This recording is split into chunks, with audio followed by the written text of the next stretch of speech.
Actually participating today, but you've done plenty of jumps around the world. I believe. Your time? I have Key West in Florida, working with the Golden Knights, the Naval Special Forces of America, and also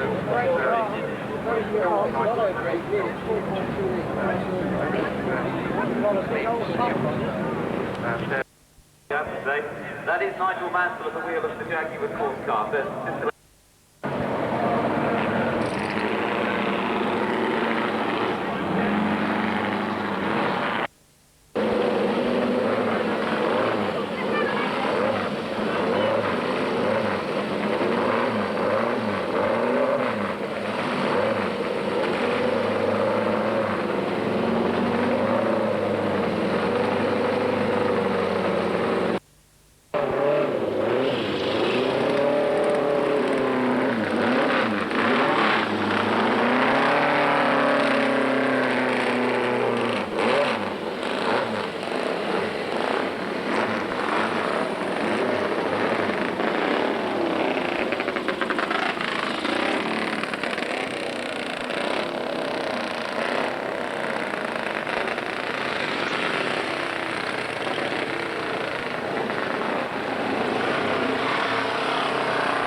special day, but I think Nigel's laps have just really put the icing on the cake. Tell us how you think now, having worked so hard on this for the last few months.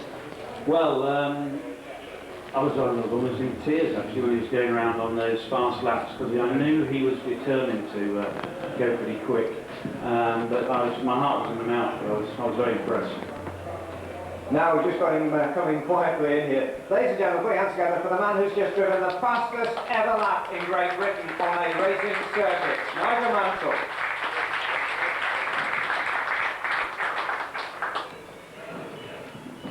Well, thank you, ladies and gentlemen. It's just wonderful to be here. And what I would like to do is congratulate the team who've made it possible for the car to be here, the mechanics who've worked hard, the engineer, and the Ford Motor Company to find the power unit. But I've got to say to you in one word, and it's an American word, is wow.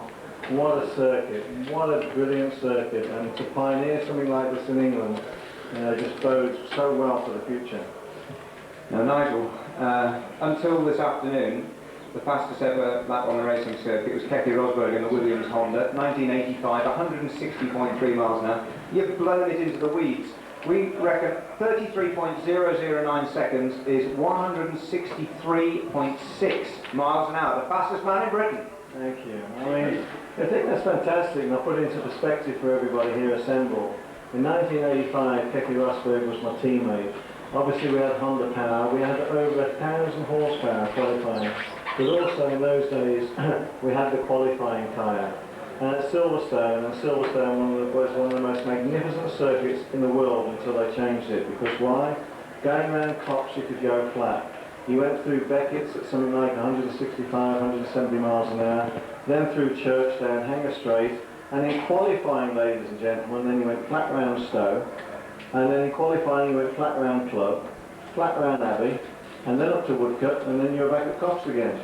So when you think, with over 1,000 horsepower, 160 miles an hour average was pretty awe-inspiring until they changed the circuit. But here today, 2001, Rockingham, and it's only the start of things to come. We've smashed that, and I predict now in September when the cars are here, you'll be seeing laps upwards of averaging 180 miles an hour. And to use the American term, it is and will be awesome for you to witness that. And the circuit is so challenging because on turns 2 and 3, you've got to get it exactly right to go around there quick. And I can tell you, I said it before in Formula 1, I say it here today, I had to hang on to everything. Now, starting with hanging on to everything, those four corners here today, your first view of it, you flew in on the helicopter this morning. Tell us what you saw. Yeah, I've got to say, I was a bit flipping worried about being in the air under that helicopter. Christ. The landing was a bit heavy, and then we had a bit of a problem getting the car going. In all seriousness, I was sitting in the car waiting for the car to come down by us. Thank goodness he didn't drop it on my head. But it wasn't that sensational, the red arrows and the helicopters and what they've done here to open the circuit here today. What can one say except as time's gone by now and I've settled down since getting out of the car, I'm so excited about the whole thing. So much so, I can't even remember the question he asked me. Well, I think it was the excitement about this track. It really has added something new to British motorsport. Tell us about where you think it's going to go in the future. Well, the thing that's just incredible for me is having driven all the oval circuits in America, this is nothing like an American oval. The small oval circuits in America like Phoenix, Nazareth, Milwaukee, where the race is this weekend or next weekend, they're called tri-ovals. This one is something different, something very special. Turns 2 and 3 go into one another, which sort of make it a 100-degree corner, but it isn't, because between the two little corners there's what is known as a short shoot, which means there's a short straight, and you have to work so hard.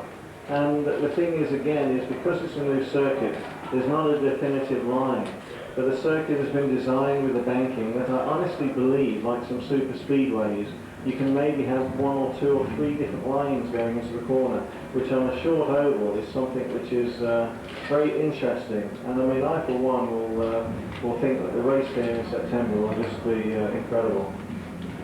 Now, Nigel, it's a great weekend for motorsport anyway throughout Europe this weekend, and across the other side of the Atlantic. We've got the Monaco Grand Prix qualifying not long ago completed. We're about to look forward to Indy 500 tomorrow. What are your memories of racing at Indy, and how does Rockingham compare? Yeah, I mean, Indy obviously is so totally different in Indianapolis because I think the first, plus obviously going down those straights there when you're following 5 cars, you're doing 240 odd miles an hour. But I still say and maintain that what you have done here at Rockingham is something so special because it is pioneering the future. Motorsport needs this. You know, the English fans that can't afford to go abroad or go to America or watch an oval race, they will come here with no idea what an oval race will offer it. And to come and see what will happen here on the day will be something very educational and have something for everybody.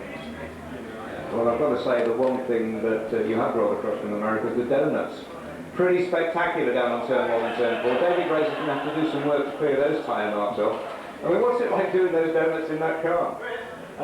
It's pretty sensational as long as you don't let the water temperature get to 140 degrees. So I apologise to the Ford Motor Company for that.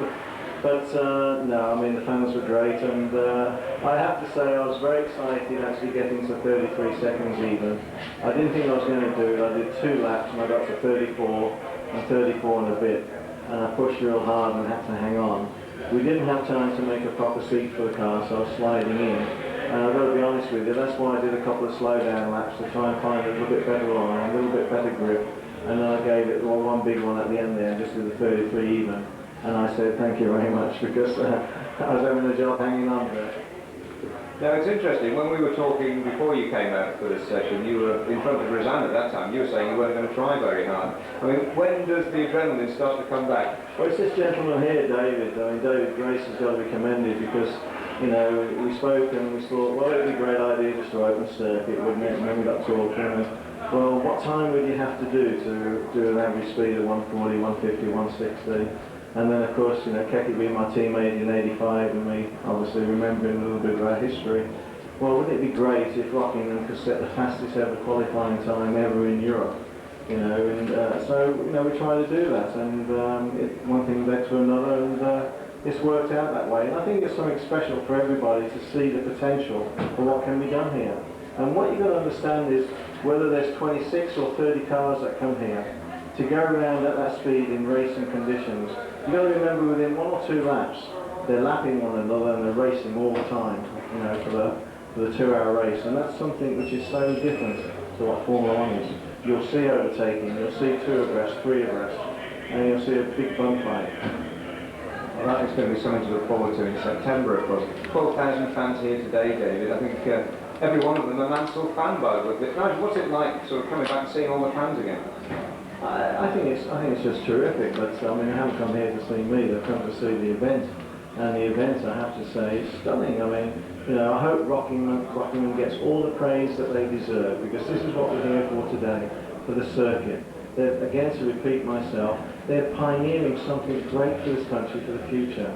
You know, to afford oval racing. They've got an infield which is exceptionally good. They've had the Red Arrows here today. I think I've enjoyed myself. Have you enjoyed yourself? I can't think anyone here today, fans or otherwise, competitors, have not enjoyed themselves. You know, and I think, you know, a great pat on the back to them. And I certainly wish them all the good wishes for the future. Now, I know, Nigel, that you want to go to sign autographs with the fans now, because it's a very big part of what you enjoy about the sport.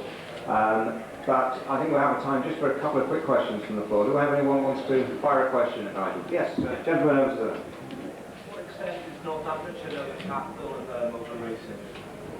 Yes, sir. To what extent is Northamptonshire now the capital of motor racing?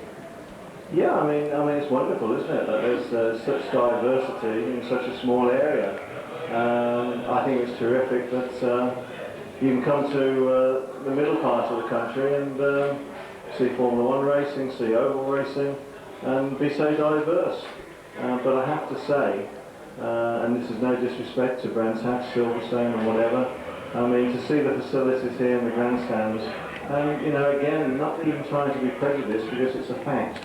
I don't know a circuit that you can go 2 stories up into the grandstands and see the whole circuit.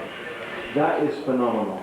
And I think to be able to sit there and enjoy whatever's racing around the circuit and watch it all the way around and not miss any of the action, that is what's special, and that's what you'll enjoy in future times.